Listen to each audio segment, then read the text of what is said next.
Podcast City Network.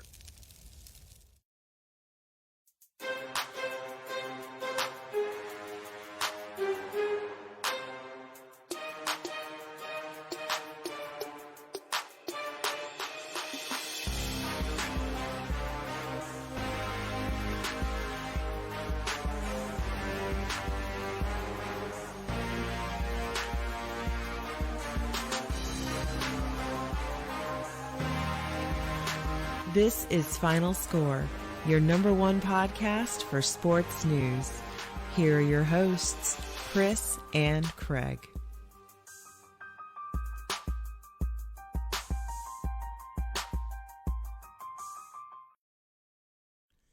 Hey guys, this is Chris and welcome to another exciting episode of Final Score, episode 81.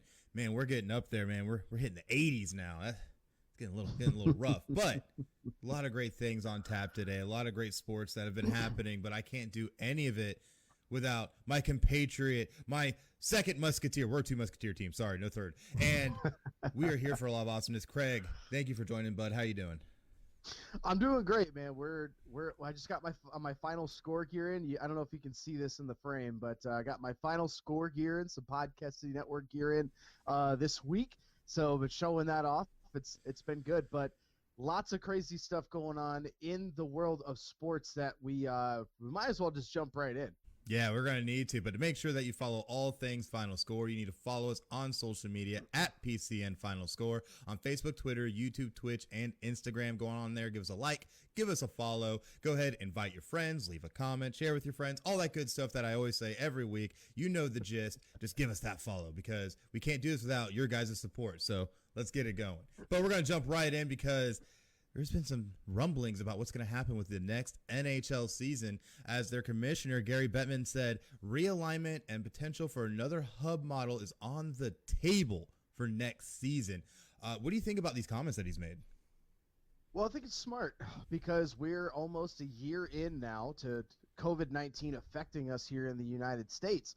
And there's really no end in sight until there's been some rumors that there's a possible vaccine that's about 90% efficacy, but they're waiting until it's 100%. So I'm not surprised because I think every league should kind of at least look into this yet again because we've seen what's been going on in college football and with the NFL, and you have all these guys that are still testing positive. So having a regional setup, how Major League Baseball did, isn't bad, but I would still do the bubble in my opinion. And I know they said that's kind of off the table, but I think that's still the smartest way to go right now is until we get a vaccine, you gotta stay isolated. If you really want to make this go, and as we know, the dollar makes the world go round for major sports here in the U.S., I think that's the best course of action is to look at all options, but go back to some sort of hub or some sort of bubble that you can do to help keep your players and your just the staff and everybody safe. Mm-hmm. Well, the one problem that we're going to have with that is that one thing they've already said is that one thing off the table is playing the entire season in any kind of a bubble. Now, that doesn't mean that something couldn't happen where part of the season might be in a bubble, things may open up, may go in and out of bubble scenarios. Who really knows? But they said doing what they did last year where they flat out bubbled in Toronto and Edmonton, Alberta, not doing it this year. So that is one thing they said is off the table. However, obviously they're going to look at every single possibility with being able to make sure the season does happen and making sure these teams are able to safely play against each other. Because some of the biggest things they're looking at right now is travel restrictions, really when it comes to the Canadian border. And we can't forget we do have Canadian teams in this league. So you have to make certain that you're able to make adjustments and anything you need to for those kind of situations. So it's going to be very interesting. So I don't know if they're going to be able to fully pull this off. One thing I know, at least from the NBA perspective, that they're looking at bringing teams and having them play solely in the U.S. I don't know if that's an option for these hockey teams, but like you said, a lot of things on the table. So we'll definitely see how it plays out, man. It's going to be crazy, but I know they're going to still try and push for a target start date of January 1st for the season. So do you think they're going to hit that mark? I think they will. I mean, we've gotten to the point where everybody's expecting some sort of hiccup, so I think they're a lot more prepared now than they were for the last one. But you mentioned that that little tidbit that's off the table. They're not going to do full bubble because you mentioned that they're going to eventually open back up. I think that's why they haven't fully committed to a bubble, because they know a vaccine is probably going to happen early 2021. At least that's the projection at the moment. So if that's the case, it wouldn't be against it would kind of like hurt themselves, I should say, for them to put themselves in a bubble completely. But you know what's going to happen even as soon as the vaccine comes out and they can say, okay, we can go back to our normal schedule for the rest of the season. That's going to create a bunch of new problems in and of itself. But I think they're going about it the right way right now. They're being as cautious as they can, but I think it'll start on time. I definitely think it could as well, and we'll see how it works out, because there's still a meeting with the Board of Governors of the NHL scheduled for this Thursday. It's going to provide a kind of a progress report and possible recommendations for a season format based on talks between the league and the Players Association and all that kind of stuff. And everybody's still on board with the January 1st start. So hopefully we'll see that come to fruition, and hopefully we'll be able to have a nice and safe NHL season where the Philadelphia Flyers go on and win the Stanley Cup. Oh, sorry, that was talking out loud there. But at the end of the day, though, it's going to be interesting, because obviously we had to go through the whole bubble scenario and all these different safeguards and protocols and policies and procedures to be able to have the end of a lot of these seasons for 2020. Now we're going to see how things look as we start shifting towards next season for a lot of these leagues. What kind of things they're going to put in place now that they know what they're going to be dealing with. They know somewhat what they're up against, even though we're having a spike in COVID, which we're going to touch on more later. But it's going to be interesting. It's going to be really interesting to see how all these sports leagues actually respond to this going forward. Definitely will be very telling to how serious they're taking it. So we'll definitely see. I don't know if they're going to play a full season, though. That would be interesting, because I know that's on the table, that's on the table as well. So do you think they play a full season? No, definitely not with the January 1st start date. I don't think they'll make a full season. It doesn't make sense. That would be way too many games crammed. And then you're pushing back the finals. If they want to do a finals how it normally is done, there's no way they can do a full game stretch. Yeah, I'd have to agree with that, honestly. I just don't see them being able to pull that off to that extent. But who knows? You know, they said everything's on the table. For all we know, they might go, hey, January 1st, we're starting the season in full like it's 2000 again, you know? So who knows? There's any number of ways this can play out. But absolutely. You know, it's always fun to see play out things from Podcast City Network Shop.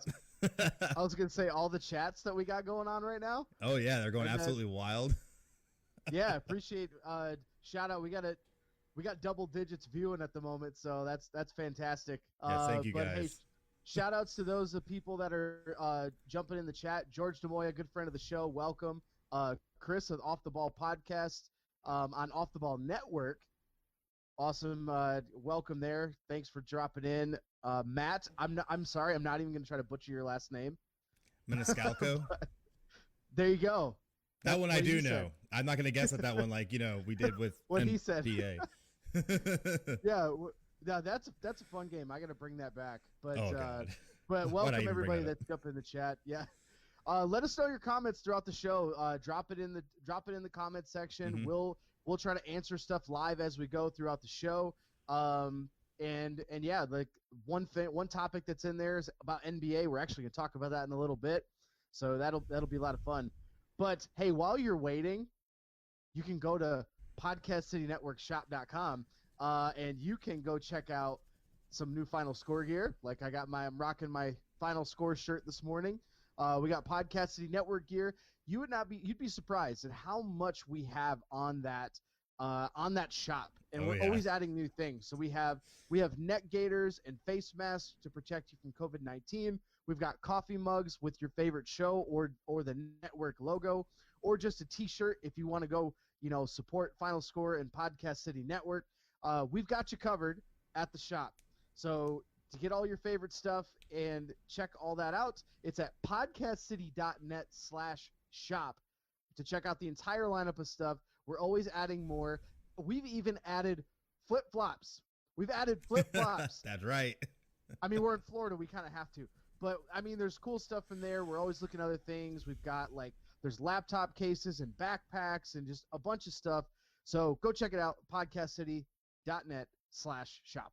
Yeah, definitely checking out a lot of great stuff. We even rolled out the original year one shirts with the original Podcast City Network logo. That's how serious we are about this. As you can see me wearing right here. Yeah. But at the end of the day, though, really great stuff, and definitely show your support. podcastcity.net/shop. Let me get all myself together right now. But we have to get ourselves together because we got to talk Week 10 NFL action. A lot of great games on slate. But before we can even get to the games that will be played today and tomorrow, we got to talk about Thursday Night Football and everything that happened with that, because I don't think anybody expected Indianapolis to be able to come out and compete against Tennessee the way that they did, and ended up winning the game 35-17. So absolutely amazing to see what they were able to do in that game. Absolutely, and one of the key factors I think here is Colts coach Frank Reich is actually 4-1 against Mike Vrabel head-to-head in five matchups. So I think that's pretty telling there as far as being able to do whether it's a game plan thing or it's just Reich has got Vrabel's number. It's one of the two. But the one thing that really helped the Colts here is that their defense is one of the best defenses in the NFL. And when you can contain Derrick Henry, you actually have a chance because you're forcing Ryan Tannehill to make plays with his arm. And he's not bad.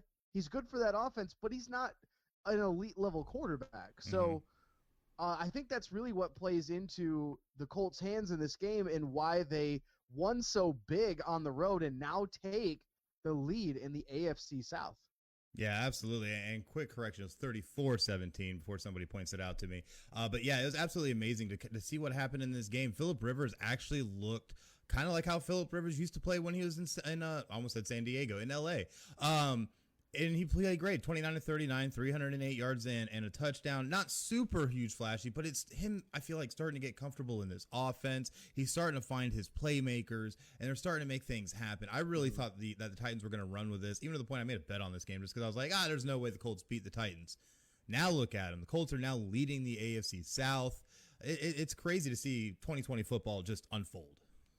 So it's funny, Chris, that if you were, paying attention to our friends on the PCN network at Double Time, S Money called it. Matt pointed out in the chat that S Money called it for his pick of the week on Double Time, and you didn't listen. Well, it's I like to get wild here and there, so but. Definitely got to get it off the S Money for calling it, but it was a really great game to watch. It was really just surprising to watch unfold, but I have a feeling we're going to see a lot of that this weekend because we got some crazy games on deck, and I don't know, man. It's going to be wild. What do you think? Ready to give it to them? Yeah, let's do it. First game on the slate. The Titans, who are struggling at 2-6, are traveling to Cleveland for the first 1:00 game window. Cleveland's 5-3. Favored by 4.5, and the over/unders at 46 here. Houston's so up and down. I wouldn't put it past them to keep this game close because Cleveland can't put people away. They can't get distance, but they win games. So I'm still gonna roll with Cleveland here. I think they'll win. It'll be tough. I think they'll cover, but I don't know. There might be a blowout. It might be like a 5-point game. I don't know. You can't really tell with Cleveland, but they're winning, which is a big step forward for them. Yeah, seeing the Browns with a winning record is kind of definitely 2020. So it's definitely going to be interesting to see how that one unfolds. In our next game, though, we got the 1-7 Jacksonville Jaguars traveling up to the frozen tundra to take on the 6-2 Packers.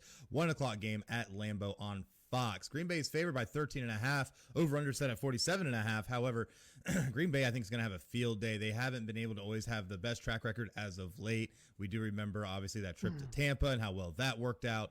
But I think this is a game that there's no way they can lose. Jacksonville is an utter mess at 1-7. They're trying to find some kind of help from young talent, which has been nice and might be a bright spot in the future, but definitely is not going to help them this season. Aaron Rodgers is going to dominate. Green Bay wins by a lot, and they will cover.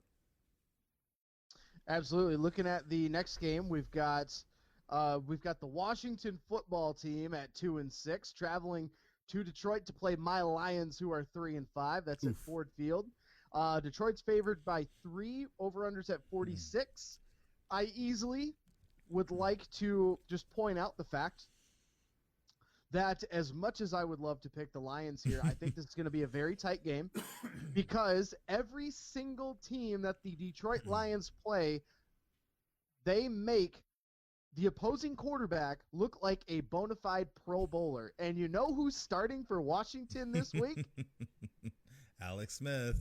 The one and only Alex Smith. So I would not be surprised if Alex Smith comes out and lights it on fire against this depleted and frankly pretty trash Detroit Lions defense. They got a lot of work to do. I think the Lions are going to win, but it'll be a tight game. I wouldn't be surprised if Washington covers here. Well, I got to make sure to point out because George would not let me get away with it if I didn't correct you. It's the Washington Football Club because they aren't good enough to be a team. So yeah, that's true. And he also called for the toilet noise here. So man, George catching everything today. But our next game, we have my 3-4-1 Philadelphia Eagles traveling on up to MetLife Stadium to take on the New York Giants, who are 2-7. 1:00 game on Fox. Philly's favored by 4. Over/under set at 44.5. A lot of people are saying, "Oh well, the Eagles need to prove that they can win," and you're not going to do it really against the Giants. They're 2-7. But here's the thing that I look at with this game: the line set at 4. Honestly, the Eagles should be able to easily blow that away because the Eagles are getting back a lot of their playmakers. This team is finally getting healthy. They're getting Miles Sanders back today in the backfield. They're getting Lane Johnson back to protect the outside of that line. They're also getting back Alshon Jeffrey, who's been out pretty much the entire season. So we're starting to get players back. We're starting to get a team back together. And watch out, the Eagles might start rolling from here on. 3-4-1 through 8 games. Considering all the injuries, you can't really knock them too hard for the record. I think they keep rolling. They take this one and get back to 500 in the NFC East lead. 500? Oh, my goodness. Who would have thought? Who would have thought? All right, the last game in the 1:00 window, we have the 6-3 Tampa Bay Buccaneers. See what I did there? And they're traveling to Carolina to play the Panthers, who are 3-6. Tampa is favored 6.5. This is going to be an interesting game. I'm just trying to bring up some of my fun stats here, but I think when you look at this game, where is it? There we go. Carolina's actually hasn't been playing terribly. They haven't been playing terribly over the last couple weeks, but looking at this is now the next week with Antonio Brown in this offense, and really what the Bucs have to do is they have to make sure that when you're on offense, there's something called protection. You have to, the quarterback, the guy who hikes the ball, Bruce Arians, the guy that takes the snap from the center, the guy that snaps the ball, the center. He needs to stay upright. He needs to stay upright if he would like to score touchdowns for you. So, yeah, I know there's not a lot of sacks he's taken this year, but he's gotten so much pressure. And we all know that when Tom Brady gets some pressure, he doesn't look down the field. He kind of looks down at the line and really starts making some mistakes. So I think if that's something you really want to look, and this is a division game too, so I wouldn't be surprised. Carolina struggled early in the year. They're starting to pick a little bit of a stride, and with Christian McCaffrey back, that defense has got to contain him if they want to win. Well, the big thing you got to look at, too, is that Tampa Bay Buccaneers had a 7-hour flight delay preceding this and actually just landed in Charlotte, if I'm not mistaken. I think it was, late last night or early this morning? So a lot of issues that were happening there. Do you think that's going to affect them in this game? Absolutely. Anytime you get travel, guys, in sports, in professional sports, and even in college, you have a routine. You try to get a routine as much as you can and make it the same every single time. When that flight gets delayed and they got in super late and all they could do is go and sleep, they couldn't do a pregame or usually like a pregame meeting the day before and do all those. Like, that's going to throw you off. It's going to throw off your rhythm. I wouldn't be surprised to see if Tampa Bay is a little sluggish to start. Oh, yeah, definitely. But we'll definitely see how that one works out. In our first of the 4:05 slotted games, we have the 3-5 Denver Broncos traveling on down to Allegiant Stadium in Las Vegas to take on the 5-3 Raiders. Vegas is favored by 4, over-under set at 50.5. But this game is going to be very interesting. Denver Broncos have been able to get a little bit of JoJo going here with Drew Lock at quarterback, been able to actually find a little bit of success recently, and the defense starting to come around. However, you are going against the Las Vegas Raiders, the John Gruden-led Raiders, who have actually been able to do some fascinating things this year, including, upsetting our Super Bowl champions. So it's definitely going to be an interesting game. However, I think Vegas is going to be able to take this at home. Cover, maybe. Either way, doesn't matter. Vegas gets the win and moves to 6-3. Yeah, Jerry Judy's been great for my fantasy team that sucks this year. It's I great. bet. That's how deep I've had to dig in fantasy. I'm starting Jerry Judy in the flex every week. Oh my gosh. In probably one of the most intriguing matchups to me this weekend, and it may not sound like it at first. The LA Chargers at 2-6 traveling to Miami, who's a surprising 5-3. This is going to be Miami -1.5. And the over-unders at 48.5. Now, the reason I'm super intrigued by this game, Herbert versus Tua, this is a big matchup here. Herbert's been playing pretty well throughout the season for not having quite the expectations as some of the other guys that have come in as rookies.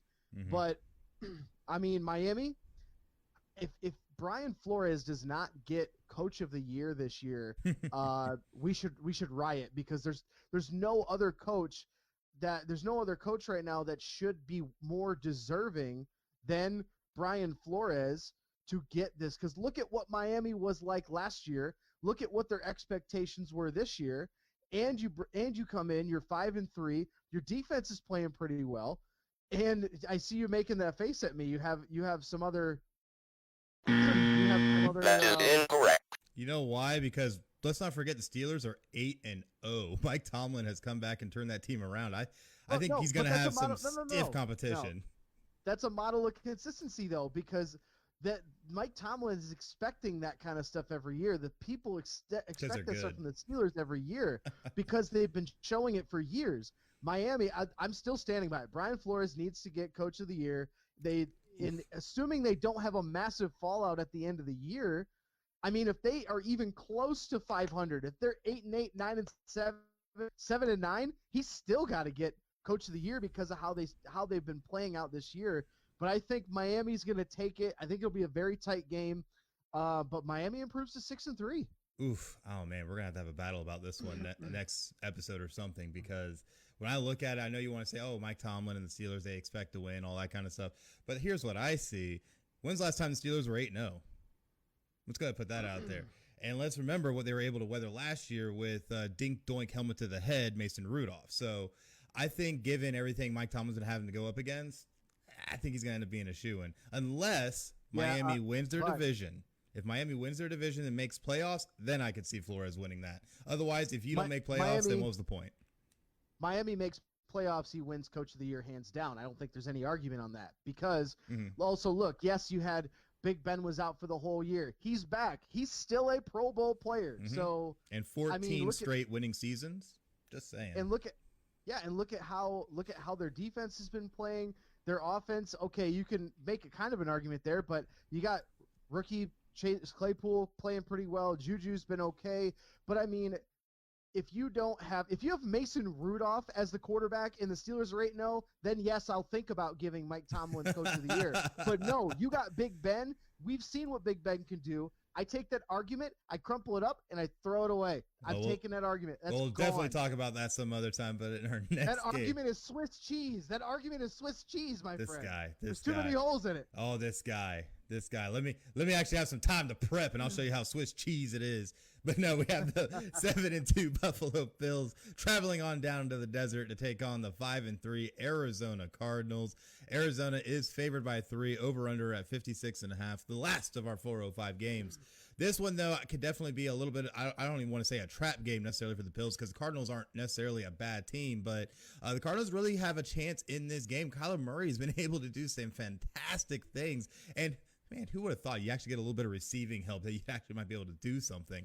And they've been able to really get themselves in a nice position sitting here now at 5-3. They're going to give Buffalo a lot of trouble. However, don't forget the Bills still are the Bills, and they actually are a good team. I know that sounds weird all mixed together right there, but they're 7-2 for a reason, and the Bills are definitely going to have a shot. However, it's not going to be enough. I think Arizona will take this. It'll be close. They say line is 3. I think it'll be less, but Arizona will still win. That's a tough game. Real tough one. Kyler Murray does not play well against good defenses, and the Bills have a good defense. Mm-hmm. I wouldn't be surprised if the Bills take this one in a slight upset on the road. But you're right. So that's going to be a hell of a game to watch. 425 window. We got a big game in the NFC West. 6-2 Seattle Seahawks at the 5-3 LA Rams. LA is favored by 2.5. I picked up Jared Goff on my fantasy team this week because of how bad. Well, also Pat Mahomes.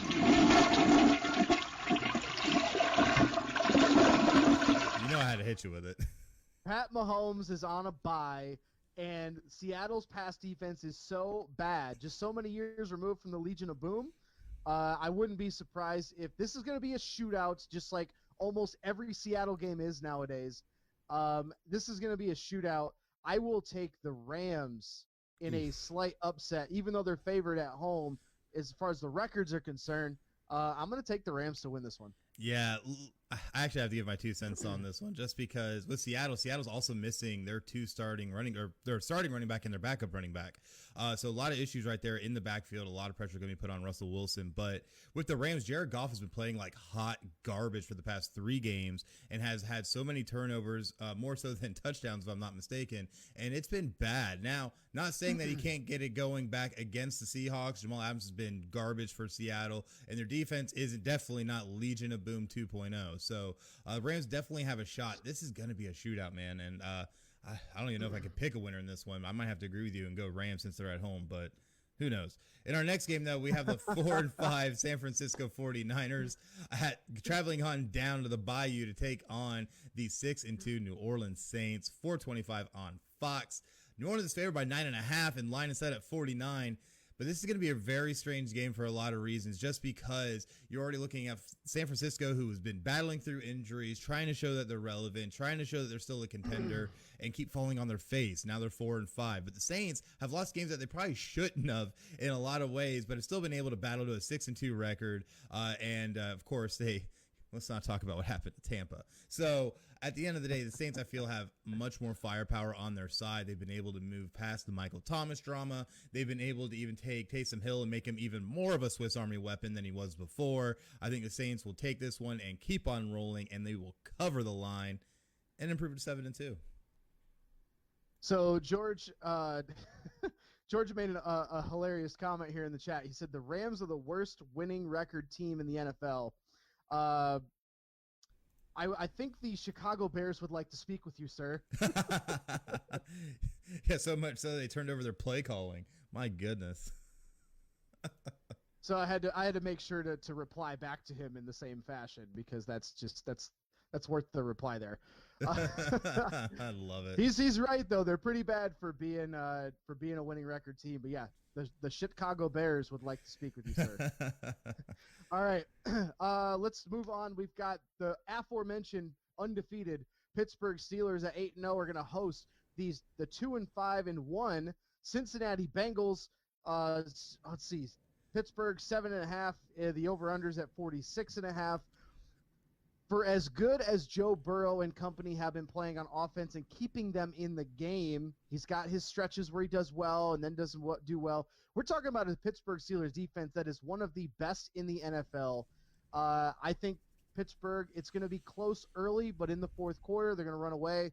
And I think this is going to be – they're going to cover, but it'll probably be like 10 points. Yeah, it's going to be interesting. I think it's going to be a lot of running in that game. So watch James Conner to get a lot of yards and touches. If you have him in fantasy, definitely make sure to start him. So definitely going to be interesting.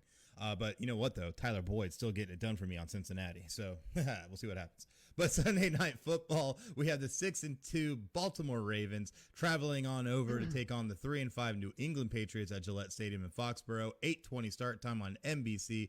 Baltimore is favored by 7, over/under at 43.5.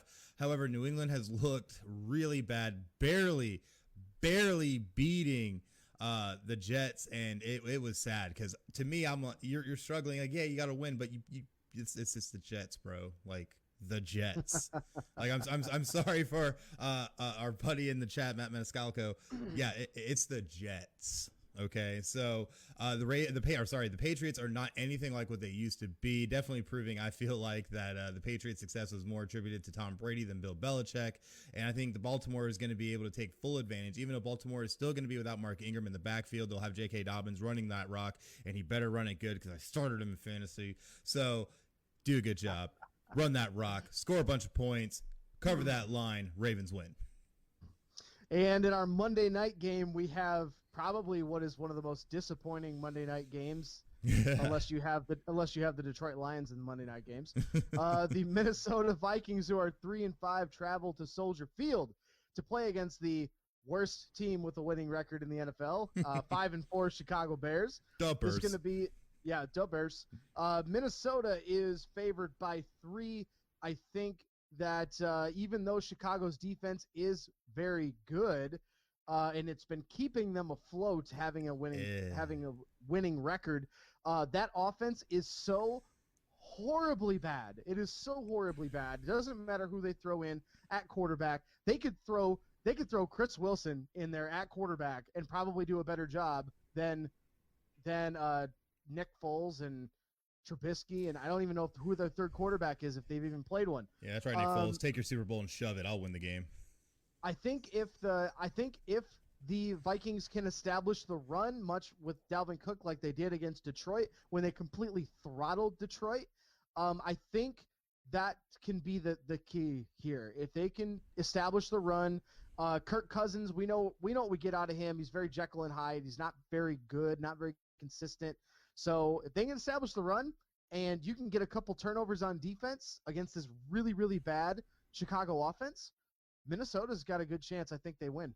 Absolutely. And just sort of my 2 cents in there, I dropped the Chicago D for fantasy because they have not been producing the past few weeks just because the offense keeps putting them in really bad situations. So definitely see what happens here. This is going to be the Dalvin Cook show. Watch. Minnesota going to win by a lot. But you know who's my goodness, I can't even English and do my transition proper. I'm so sorry, George. I'm not transition king right now. But you know what is transition king? All the awesome content and episodes that we have for Final Score. What can you tell us about that? Absolutely. You can find any of our content, whether it's audio versions, you can find all those on Spotify, iHeartRadio, Apple Podcasts, TuneIn, Stitcher, Podbean, and Google Podcasts. You can find the video version that you're watching right now. We actually post them all later on YouTube. So if you want to search for anything Final Score, you can find it. Just search keyword Final Score, one word. And, of course, you can also find us at podcastcity.net/Final Score. That's where all of our content gets posted. Anytime we do blogs and stories, we'll post those on the website as well. Which, by the way, cheap plug, we're looking for sports content contributors that also can have segments on the show. So let us know if you know anybody that's interested in aspiring sports writer or just likes to have some fun with it. Let us know. Send us a line at pcnfinalscore@gmail.com. I had to remember the email for a second. But yeah, all of our content gets thrown on any of those platforms, and wherever you listen to podcasts, we're probably on it. More than likely, because I'm not going to lie, I've been finding out lately we're on a lot more platforms than I thought we were. I didn't even apply for them, and here we are. So, whatever. Yeah, go find us, see if we're there. Castbox is another one. We're on Castbox. We're on Castbox now. That's a pretty big one. I think we're actually on Amazon now, if I'm not mistaken. Like, all kinds of crazy stuff. That's a big one. Yeah, that one just came through recently. There's no way I was going to be able to update everything for that. But still, search us on your favorite streaming platform. Definitely look up Final Score, one word. I'm sure you can find us. If not, hey, let us know, and we'll try and get it on there for you because we definitely want to try and make sure you guys can get your fill of Final Score. So hit us up. But another thing we got to hit you up with and give you a nice fill of was college football week 11 because, man, this was a crazy week for a number of reasons. Nothing too crazy really in the upset train of things, but a couple close calls. I'm looking at you, George Demoya. But it's going to be interesting to see how a lot of this is going to play out. Week 11 was really crazy. We're going to start right off the top with the fact that a lot of games got canceled or postponed. and affected things to a very high level. But before we get to those games, we do have to point out that Notre Dame won 45-31 against Boston College. No number one win hangover. Best team in the nation. Just saying. Anyways, now that that's out of the way, we can look at some of these games that were really, really interesting, especially when you see like number 6 Florida and the type of tear that Trask is on. That guy, if he doesn't win the Heisman, I will be shocked. Like, the dude is a stud. 23 of 29, 356 yards, 6 touchdowns, 5 of which were in the first half. Do you think this guy is going to win the Heisman, or is he somehow someone going to upset him? Well, I waited for you to have a break really quick because you just kept rolling, but I was waiting. So much excitement. I want the soundboard, the wah, wah, wah. Yeah, that's what I wanted to play for you. I wanted to play that for you. Oops, wrong one. Wrong button. I'm going to find one that's the world's smallest violin, and I'll play it for you. Oh, that's awesome. I love it. That's great. But yeah, it's just how many games got canceled. I've been kind of standing on my soapbox ever since college football announced they're coming back. They never should have had a season. No. This should not be happening. Look at all the games. And did you throw out the stats already for how many games got canceled this month alone? No, I didn't throw it up, but it was huge because when you look at the number of games that were postponed or canceled in September, 16, October, 14, first 2 weeks of November, 25. So obviously this is not getting better. Absolutely, and this was bound to happen. We should have all known that this was going to happen when you're not playing college games in a bubble, which I understand logistically would be impossible, which is why they shouldn't even have a season to begin with. But you got all these going on, and it's not surprising to me that this has become a major issue. It's just I don't know how many times. I know nobody's going to care or listen, but it's like I don't know how many times I can say this should not be a season. They should just table the rest of the season. I mean, when you got big games like Alabama, LSU, even though LSU's 2-3, when you got that game on the shelf, you have number 3 Ohio State game on the shelf, number 12 on the shelf, number 15 on the shelf. How many games have been canceled already? Looking at that, how many games in the future are going to get canceled? Because they're starting, like, some of these states are starting to go backwards in as far as restrictions and lockdown procedures. So it's only going to get worse. It's not going to get any better before the end of the season. And the big like asterisk, or the big heavy cloud that's going to hang over the head of the college football playoff committee is the fact that COVID wrecked the season. And regardless, let's say even if a Notre Dame wins, yes, it'll go in the record books as a national championship, but it'll also have a major asterisk next to it that it's a COVID season. I don't care. I'll take I number wouldn't 12. care either. Yeah, just like I don't care if the Tigers win a World Series because of trash cans again. I don't really care.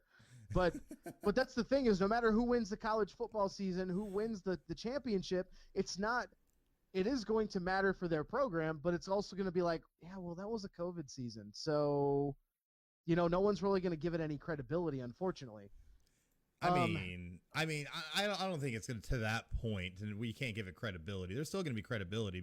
We're sure we're not getting big interconference matchups, but you're still getting matchups within the conferences that are great. I mean, I know Clemson didn't have Trevor Lawrence, but still they had ETN and the rest of that defense, and Notre Dame played probably one of the best games in the past 10 years that anybody has seen. So, there's still good games that happen.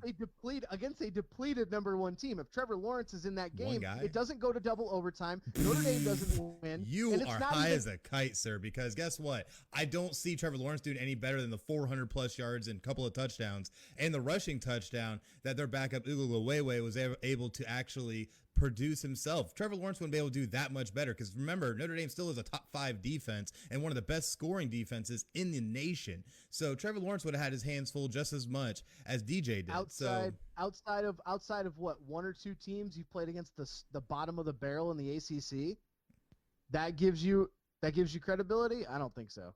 Yeah, yeah, we'll see what happens come the ACC title game when we upset that ass again. That's the only good thing that's come out of the season, in my opinion, is the fact that Notre Dame is actually they're playing against the ACC teams, and we saw Notre Dame versus Clemson. Like normal season, we don't see that. No, you wouldn't have. This game would have happened regardless. But the possibility to have Notre Dame versus Clemson not once, not twice, but possibly up to 3 times this year, You never would see that. Yeah, that's crazy. But all the conferences that just they're not they haven't played, like Pac-12 just now getting started. Like you can't tell me like that, even if, let's say for instance, like Oregon's a team that won this weekend, and they would have playoff hopes. They would have playoff hopes if they, if they run the table and go undefeated in a regular season. But 6-0, 7-0. I don't think they'll get in. I don't think any Pac-12 team will get into the playoff because of COVID. Because of COVID. Yeah. So to me, that's why I say there's no credibility in this season, because of the fact that not all the conferences are playing. Some of them started very late. Other got, like, even the Big Ten. Like, the fact that Ohio State is number 3 is because the name Ohio State is there.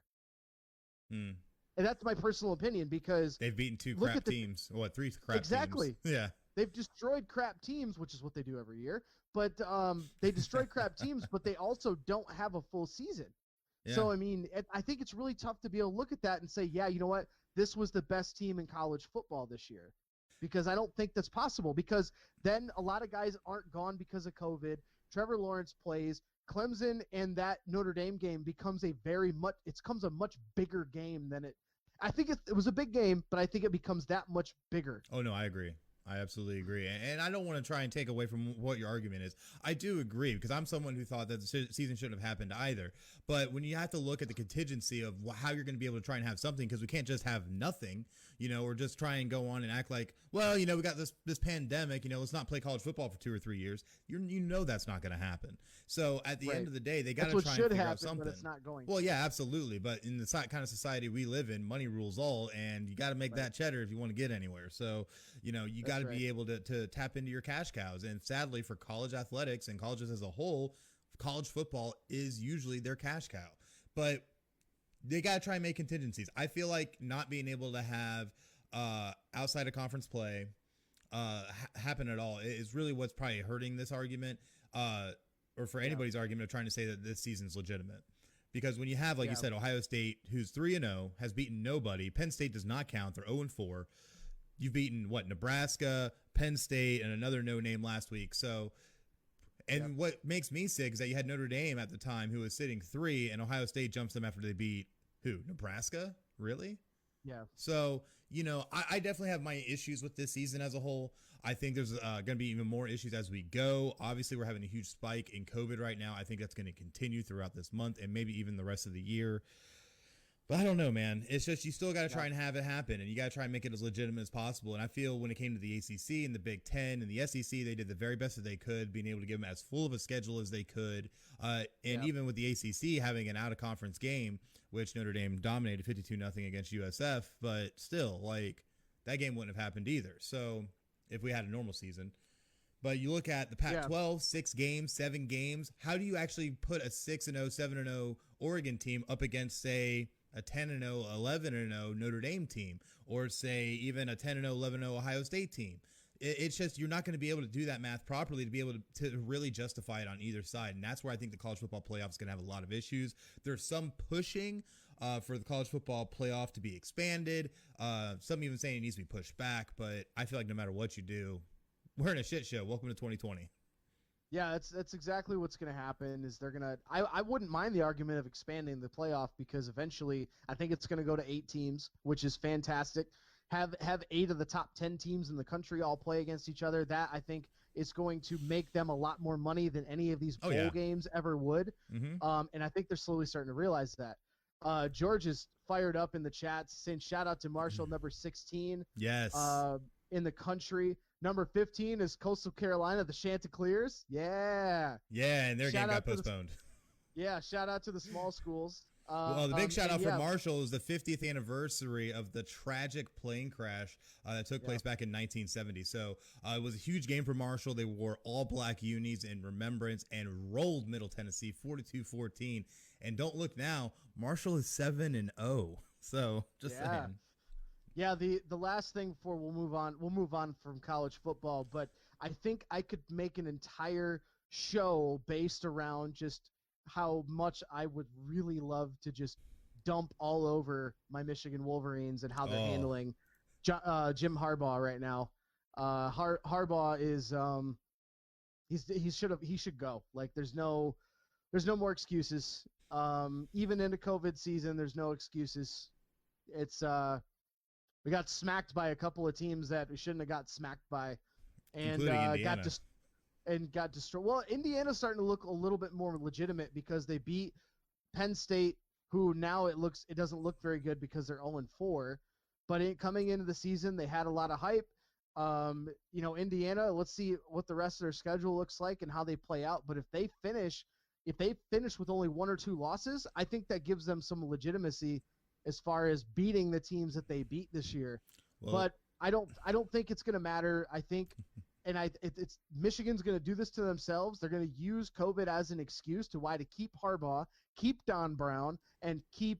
I would just love to see Josh Gaddis take over as head coach at this point. Oof, that'd be crazy. I was talking with the MI6 Sports Network last night and the guys at the night shift out there in California. Really great guys if you haven't checked out their show. But we were talking about Michigan because one of their co-hosts is a huge Michigan fan. We're on the train. #Fire Harbaugh needs to start now. All right. You're done, Jim. Move on. I was on this train at the end of last year. I said this coming year, before COVID even derailed it, I said this is the make or break year for Jim. If he doesn't run the table or at least compete with Ohio State to win the Big Ten East, he's got to go. He's got to get fired. I think we gave him too long of a leash anyway. I could go on for that. I could literally make a whole show about that kind of stuff. Yeah. So we'll just we'll save that for another time. But maybe I'll do a one-off episode and just do yeah.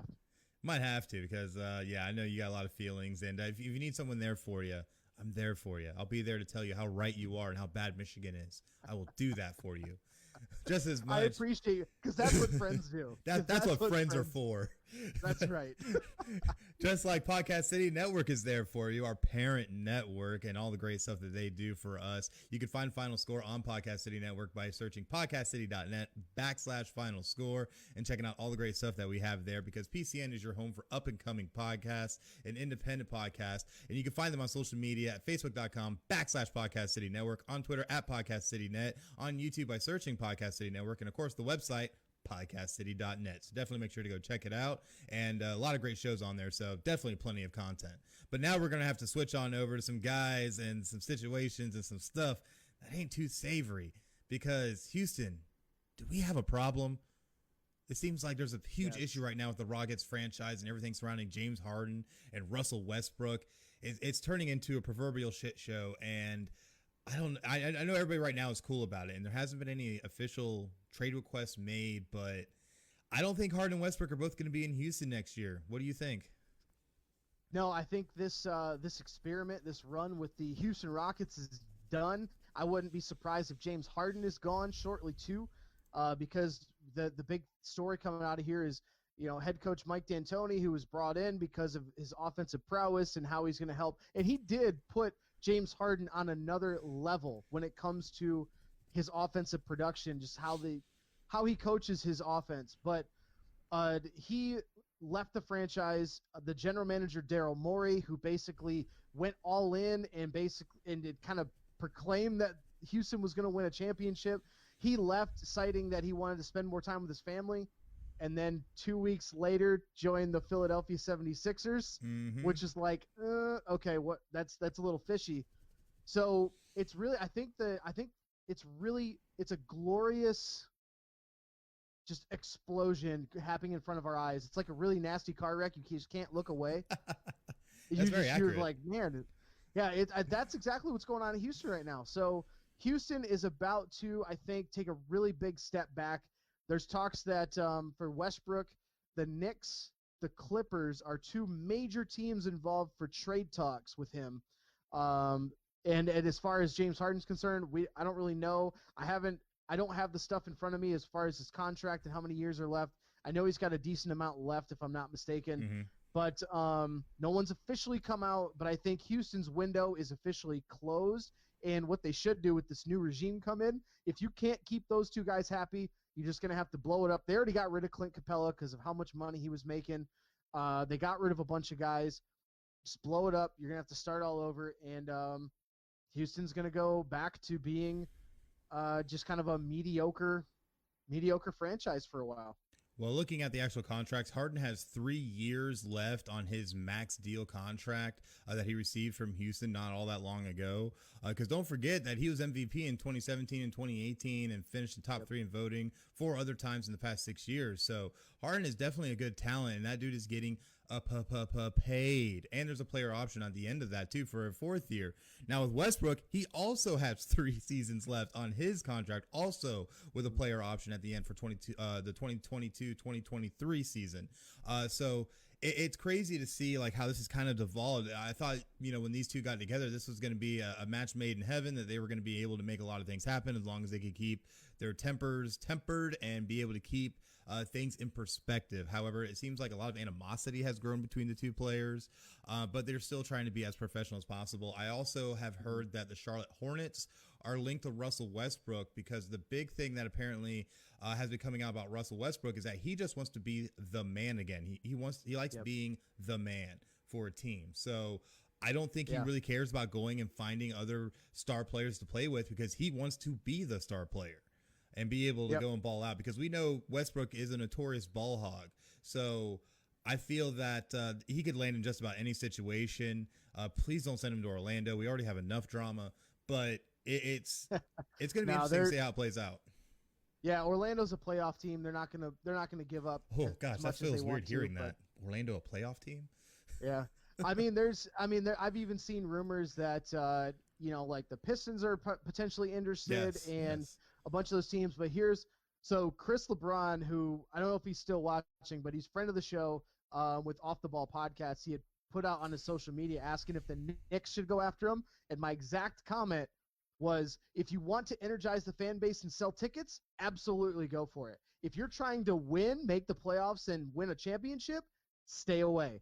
Because we've seen time and time again that as Westbrook has gotten older, his chances of winning a championship have gone down because of the fact that you mentioned that he likes to be the man. Like he doesn't give a shit about anybody else. He only cares about Russell Westbrook.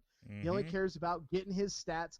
You could see when he was getting those triple doubles, he was padding his own stats throughout the season. Every time. I mean, like if that's not, credit to making all that money and being the talent that he is. But if that's not egotistical to the highest extent, I don't know what is. Exactly. Like, that's the big thing you got to look at, because that guy, he has an ego the size of frickin' Montana. So it's just crazy to see that they were even able to coexist at all. Because let's remember, Harden isn't exactly the most laid back person either. But remember, these guys were on this team together with the Thunder and had Kevin Durant. That was just a dream team for a while. Oh, yeah. And, making that run to the finals. But I think if Russell Westbrook, if he wants to just be the man, I think he's going to be relegated to the Charlotte Hornets, the Detroit Pistons of the world, maybe even the Chicago Bulls, teams that have no chance of winning a championship. I think those are the teams that he's going to be relegated to. He's going to turn into this generation's Dwight Howard. Oh, yeah, absolutely. And you look at the side of it with Houston gave up a lot to be able to put themselves in the position they're in. They have no first-round pick in this year's NBA draft because they gave it up along, like you said, with the aforementioned Clint Capella in a 4-team deal that brought forward Robert Covington to Houston last season. So Houston does not have any kind of flexibility to be able to improve their roster unless they are able to ship out both Harden and Westbrook, because right now they're pushing up against the luxury tax, and the owner has repeatedly said he's willing to pay that tax, but they've been able to avoid it at this point. But if they want to try and stay any type of competitive, they're going to end up having to broach that if they want to try and keep these two players. But I just don't see it happening. Yeah, I think it'll be interesting to see who goes in place. They've already promoted a head coach, if I'm not mistaken.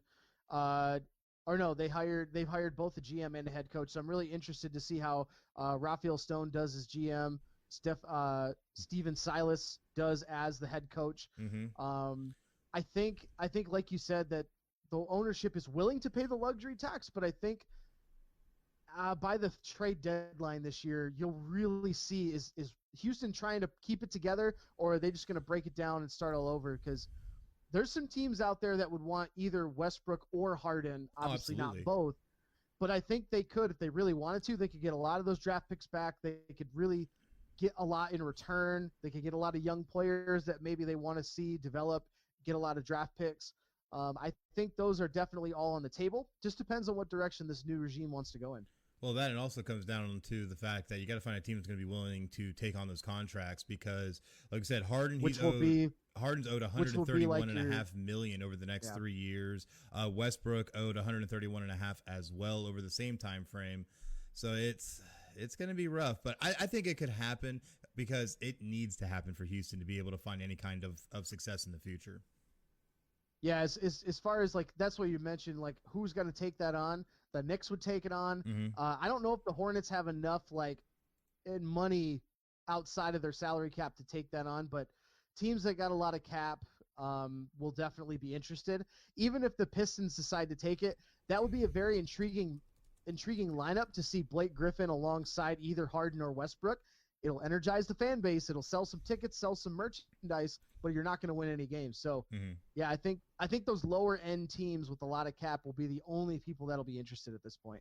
Yeah, I have to agree, and it's going to be interesting how it plays out, and we'll definitely see how it plays out, and we'll let you know on a future episode of Final Score once that news breaks. So definitely make sure to check back regularly on our social media at PCN Final Score. And if you've ever been interested in actually starting a podcast or have one of your own that you want to try and help grow and extend out there with your fan base, you could always hit up Podcast City Network because we're always looking for great shows to add or new ideas to bring into the network because we offer an array of membership services, including logo design and branding, social media advertising, live podcast hosting, and much, much more. You also gain access to our network of shows to help with cross-promotion, guests, and overall reach, while also becoming a part of our ever-expanding PCN community based on people helping people.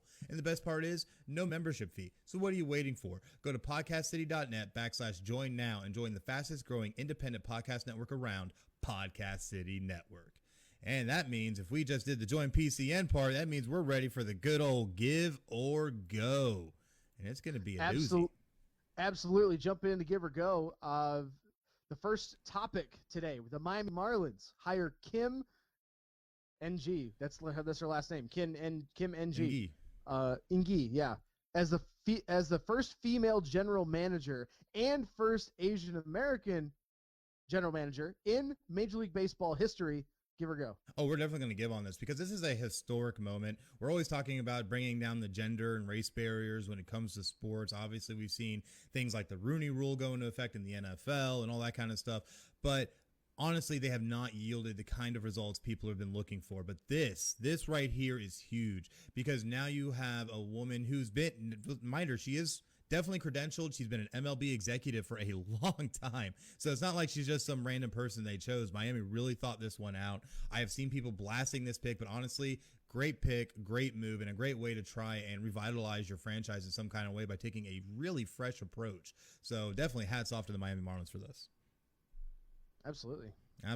But our next one, we got Big 12 Commissioner Bob Bowlesby says that the college football playoff delay is being discussed. Give or go? Of course, we're going to give on this. It's inevitable because of COVID-19. We talked about it earlier in the show. This is not going to go away until we get a vaccine that is nationwide distributed. So this is going to hang over our heads in sports for at least the next 6 months again. So I wouldn't be surprised. I know why they want to delay it, to let teams or conferences like the Pac-12 and stuff catch up and get extra games in and try to maybe make up these canceled, postponed games. But it's going to be all for naught because what's going to happen if you have a team, let's say like a Notre Dame who plays 11 games, no shutdowns, no postponements, no cancellations. You're going to make them wait a month to 2 months before playing another game. That's just a disaster waiting to happen. I don't think they should do it. Just keep pushing through. Get whatever games you can get in, and then keep everything on schedule because the important part is the signing day window for the spring and making sure you get the practices and stuff for spring, summer, and then try to start the next fall season on time. Well, that, and on top of it, they already announced that the Heisman Trust has come out and said that the Heisman Trophy is going to be awarded January 7th virtually. So no matter what, all the awards are going to be given out. All the bowl games are going to get scheduled. Why delay the inevitable? Just play the damn thing, because you're going to be giving a huge disadvantage to have a team be off. Like you said, if Notre Dame or even Clemson ended up in that position, you're looking at waiting, 4, 6, 8 weeks before playing a game. That's absolutely ridiculous. That's most of a season. So we'll definitely see how that plays out. Absolutely. The last topic we're going to talk about today, the Toronto Raptors of the NBA. They're looking at playing out of Tampa if travel is restricted due to the coronavirus for the next NBA season. I'm not even giving you an option. We're giving because I want to talk. Oh, yeah. We're definitely going to give on this because this is very interesting for a number of reasons. Obviously, we had talked about the possibility of something like this with the NHL, given how they're going to have to deal with the whole travel to Canada thing. But with Toronto being the only NBA or Canadian-based NBA team, it'd be very interesting to see them move. But so far, all the way to Tampa, which I thought was kind of interesting, also given that Florida at one point was a very hotbed state for COVID. So I think it's kind of interesting, but I'm not going to lie. If they came down to Tampa, I would try to go see a game. I ain't even going to lie. It's very calculated, my friend. Very calculated, because look at some of the largest cities in the U.S. that don't already have an NBA franchise. Tampa is one of those areas that you've got, because you've got all the major cities already have NBA franchises. I've been a big proponent of, if not an NBA team, at least a G League team should be played in either Tampa or Jacksonville. I think those two cities would be great ideas. I think the fact that Orlando picked Lakeland was a really big cop-out. Yes, it was really close. You should have went to Tampa.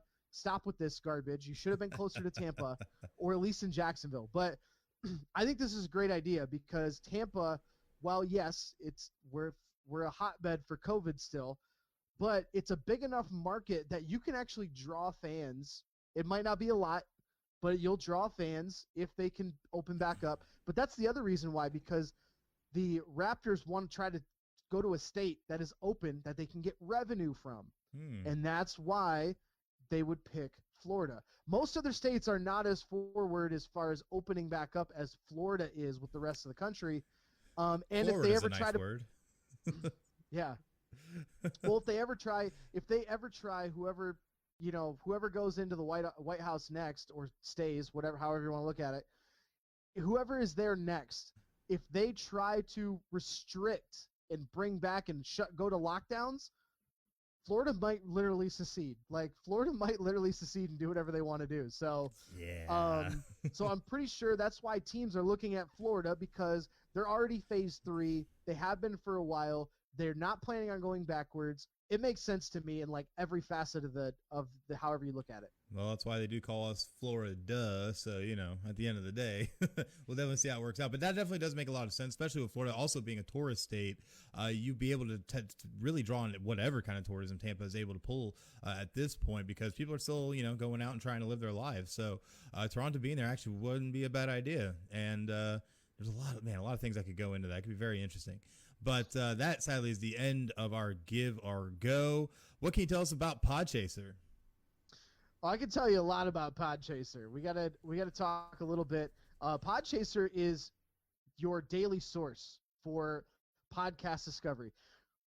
Apple Podcasts is no longer the end all be all when it comes to podcasting and credibility and reviewing podcasts. Everybody uses that, but Podchaser does that and takes it a step further.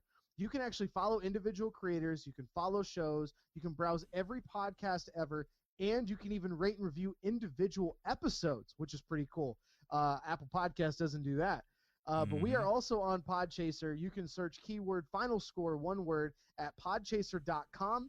You can go ahead and give us a follow. You can follow each of us individually as creators. You can give us a rating and a review.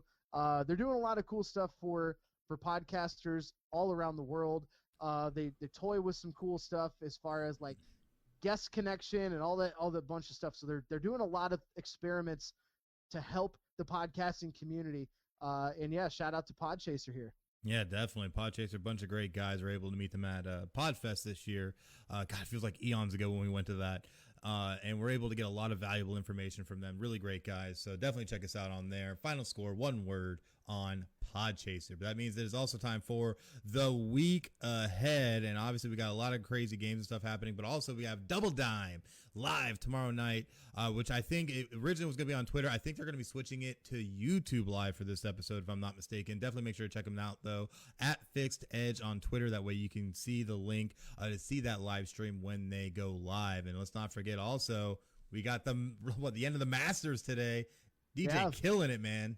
It's crazy because usually we see the Masters in the spring. It's the first major of the year. Now they moved it to be the end of the year, the major. I really like it. I think it could present some issues down the road, like if it ever snows or something, because they're in Georgia. So it's a possibility that it could in North Georgia, snow. But yeah, you mentioned DJ Dust Johnson, 15 under par.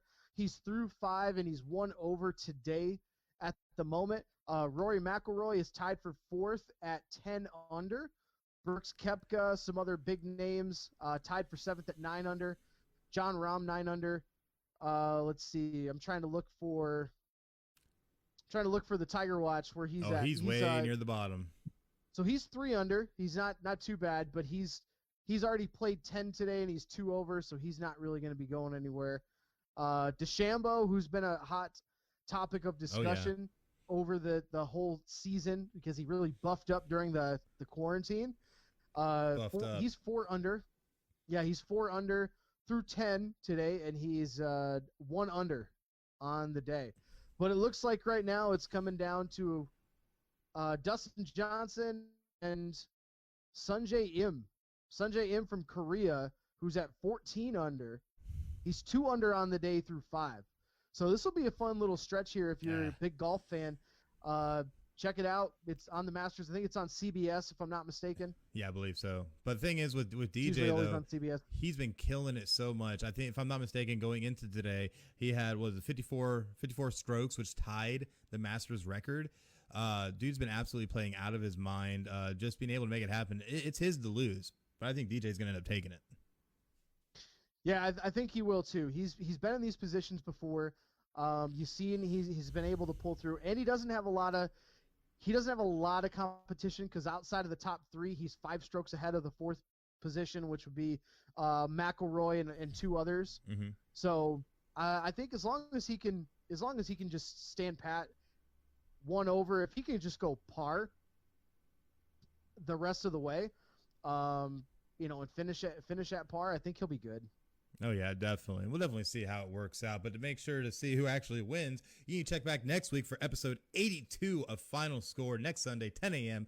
live here on Facebook Live. So definitely make sure to check us out. We'll be seeing the episode graphic drop a little bit later this week with more details of what we'll be discussing. But definitely make sure to check us out. Going to be a great show. A lot to talk about, especially things how we're getting deeper and deeper into the college football season and the NFL season. So a lot of great stuff going on. But sadly, that means that's the end of our show. Thank you guys so much for supporting our show and joining us today for episode 81. We thank you so much.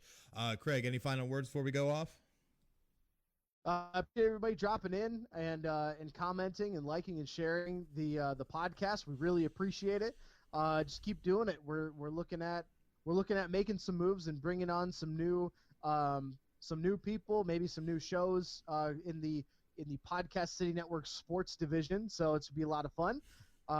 Appreciate all the engagement today. Looking forward to next week. Absolutely. Thank you guys again so much for watching. We'll see you next week for episode 82. But until then, I'm Chris and that's Craig, and you guys have just watched Final Score. Y'all have a great night.